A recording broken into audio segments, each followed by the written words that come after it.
Bismillah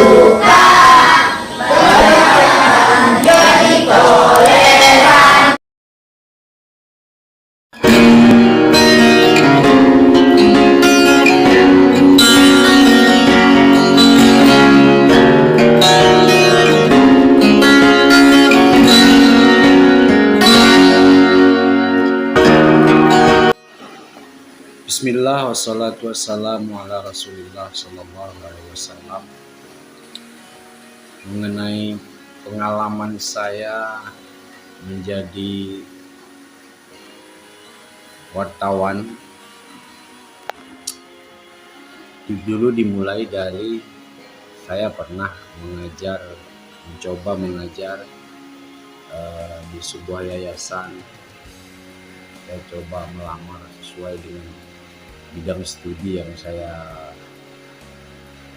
dalami di IAIN Ciputat, yakni sarjana pendidikan Islam, namun hanya bertahan sebulan. Saya mengajar hanya bertahan sebulan. Kemudian saya bekerja di tabloid, dulu bekerja di harian Halo Sayang namanya, koran harian milik Jawa Pos yang berisi tentang berita-berita selebriti. Tidak lama di harian koran Halo Sayang, saya kemudian pindah ke production house yang memproduksi beberapa tayangan infotainment di SCTV maupun TPI.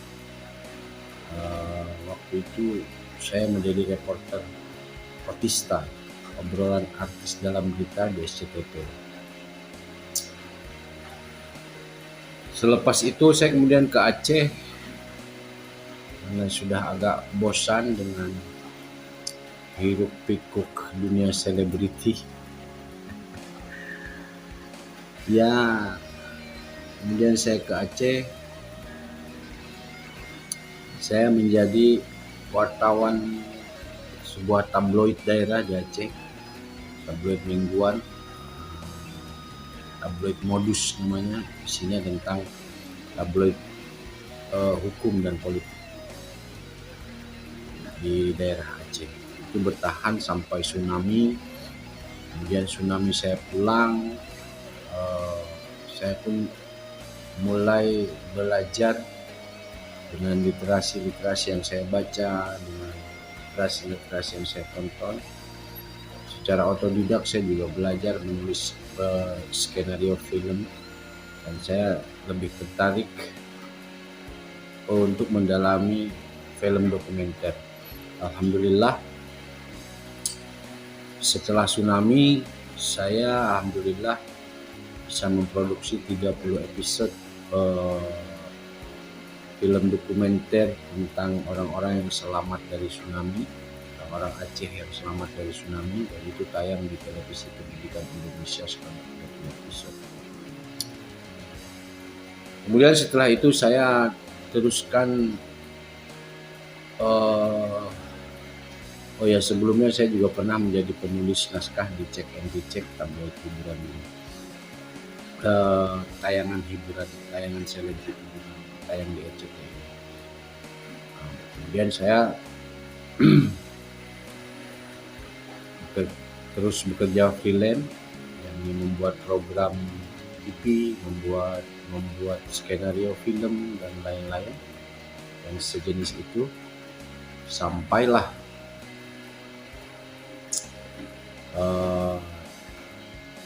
saya bertemu dengan kawan-kawan yang merekrut saya di pengajian Negara Islam Indonesia. Kebetulan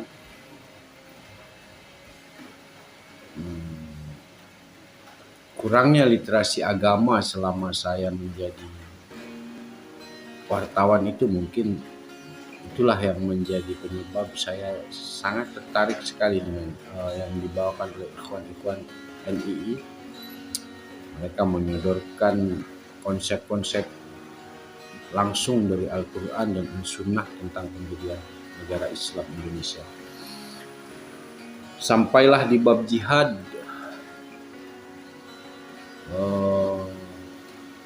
saya agak ragu karena konsep di NII amanu hajaru jahadu iman hijrah jihad, setelah beriman itu kita beriman pada Allah, pada Al-Quran dan terus sebagainya, kemudian kita hijrah dalam arti dari pengakuan terhadap negara Republik Indonesia kepada negara Islam Indonesia, itu dihitung hijrah. Saya masih semangat di situ, saya juga terus ikut merekrut orang-orang untuk masuk ke NII. Namun begitu sampai di bab jihad, saya perhatikan, kemudian saya rasakan ini tidak sesuai, maksud di dalam hati saya ini tidak sesuai. Kok jihadnya begini-begini aja, jihadnya hanya dakwah, jihadnya hanya mengumpulkan zakat dari jamaah. Dan kemudian karena waktu itu juga banyak sekali literasi dari Irak, dari Afghanistan 2010 itu, banyak sekali literasi buku-buku, video, CD jihad yang masuk. Saya juga kebetulan jualan buku hari itu, jualan video itu sambil ngaji di NII itu. Banyaknya dan tidak terbendungnya literasi dari luar tentang jihad itu juga sangat mempengaruhi saya. Akhirnya saya putuskan saya ingin membuat bom. Saya ingin mencoba membuat bom. Dari literasi YouTube, waktu itu memang banyak bagaimana kita membuat bom. Saya sebetulnya di awalnya itu membuat roket di YouTube. Waktu itu memang banyak bagaimana kita membuat bom. Saya sebetulnya di awalnya itu membuat roket. Kemudian ketika menguji coba untuk hulu ledaknya, itu diuji coba dengan bomnya ini. Pertama dengan bom buku, kemudian yang lain-lain seterusnya. Disinilah saya merasa bahwa memang kita sebagai manusia sangat memerlukan literasi yang positif, literasi yang bertanggung jawab, literasi yang kuat sanadnya, literasi yang membawa manfaat kepada orang lain. Karena literasi, karena bacaan, tontonan yang kita tonton, yang kita baca itu sangat sekali mempengaruhi hidup kita. Dan saya salut dengan rudalku yang terus berjihad dengan literasi untuk mencerdaskan anak bangsa, untuk menyadarkan anak bangsa bahwa jihad tidak hanya dengan senjata, jihad juga bisa dengan ilmu, bisa dengan literasi. Demikian yang mungkin bisa saya sampaikan. Billahi taufiq wal hidayah. Assalamualaikum warahmatullahi wabarakatuh.